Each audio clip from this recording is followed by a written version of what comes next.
So here I am as a child, 7 years old, hanging out on a jetty, watching the sunset, waiting for a fish to bite. And I love fishing, and I love this image because I think this image captures sort of the simple joy, the simple pleasure of fishing.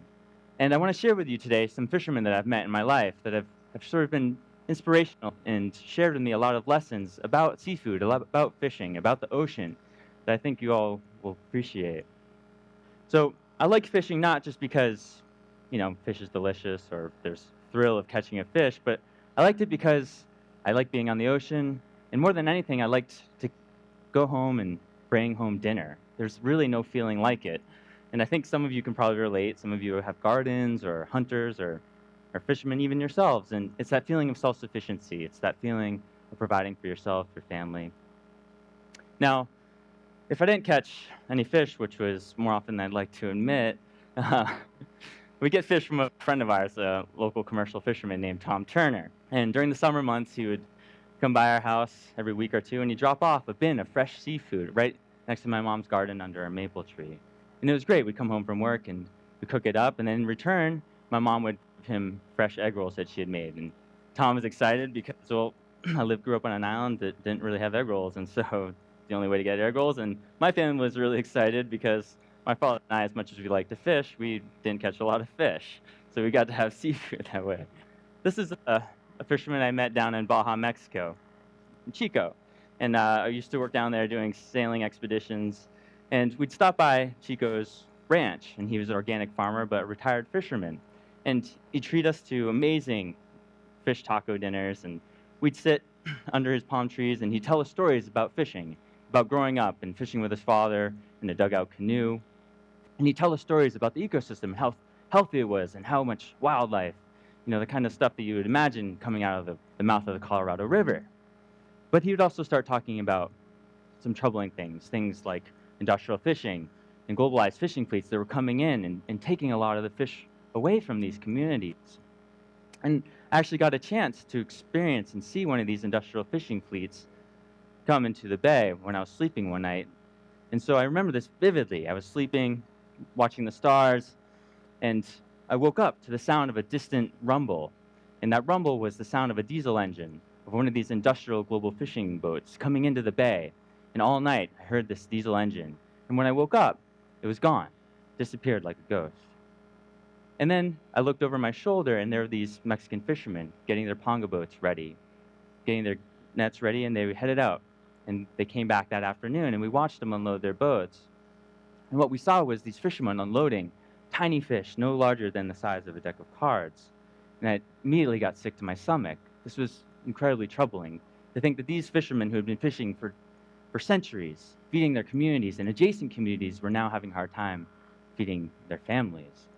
And so I came to Monterey to learn a little bit more about this sort of crisis. And I met a fisherman by the name of Jerry Nazika, and I met him down on Wharf 2. And it was Jerry, through conversation that he shared with me, the troubles of commercial fishing and the fishermen here in the community.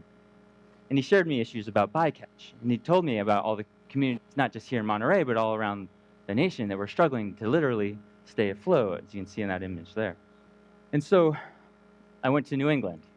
And in my journey there, I met a fellow by the name of Gary Libby. And Gary Libby is an incredibly passionate fellow, and he's a fisherman, and he's active in regional fishery management policy, and he's also very active in his community.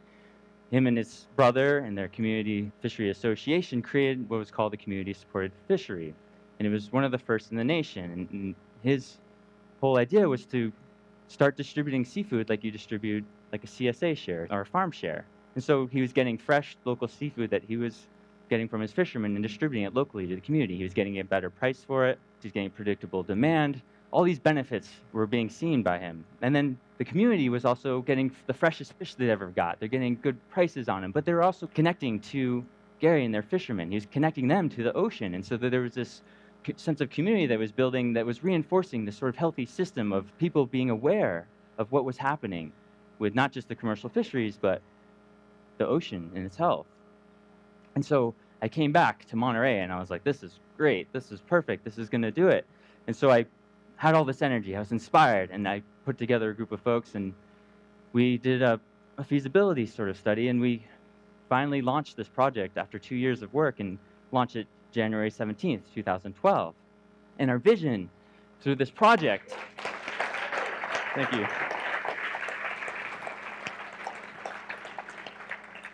And our vision through this project has been to reconnect people in ways to seafood that they've never thought of before, to make the seafood experience beyond just a piece of protein on your plate, but something that you experience throughout the week. We do our deliveries on Tuesdays, but the whole week was filled with interviews with fishermen, videos about fishing trips, recipes, things that excite people and get them closer to their seafood so that they're now a part of it and these fishermen and their livelihoods.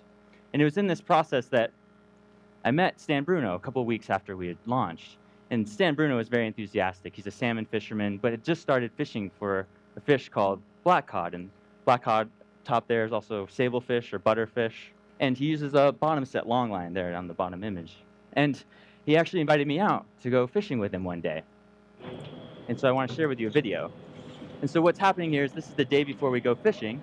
And Dan, his deckhand, is loading up each of these circle hooks with squid. And there's 2,500 of these things, right? And so we go out before dawn, 4 in the morning, we motor out 3 hours, and we drop these hooks.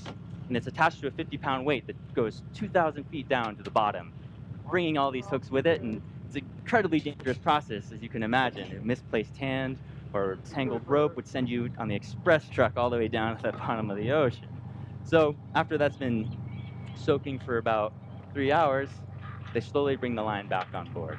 And every time a fish comes on board, they stop the line, they unhook it, and they throw it into a bin full of salt water and ice.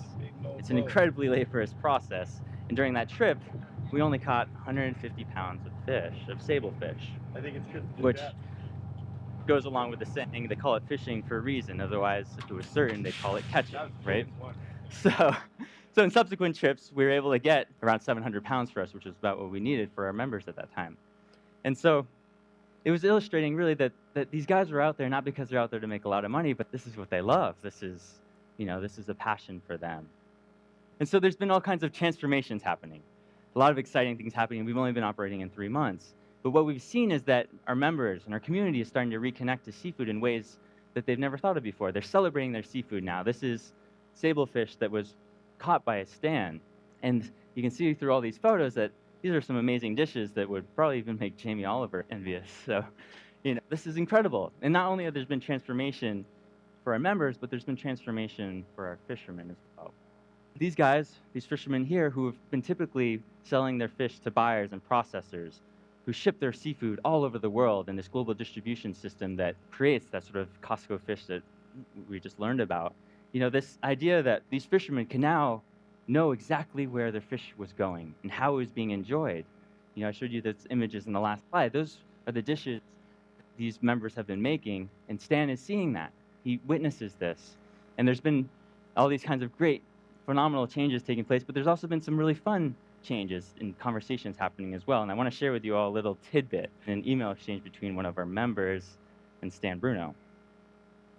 So our member writes, "I don't have any questions for you, but I want to thank you, and thank you for providing the videos showing how you catch sablefish and what they look like before they're filleted. And I'm also thankful for seeing what you look like, Stan." Stan's reply was, "Well, you're very welcome, and I'm glad you enjoyed the videos. LOL. You may not recognize me now. After a phone call from someone who saw the video and told me I look like a homeless person, I've cleaned up with a haircut and a trim of the beard." So I want you all to think about that interaction, think about that connection, because that's that interaction I think resonates with the boy here, that joy, that simple pleasure of being connected to the ocean, being connected to your seafood, being connected to your surroundings and your community. And I think it's that sort of connection that's essential for not only creating a healthy community, but for creating a healthy community that supports a healthy ocean. Thank you.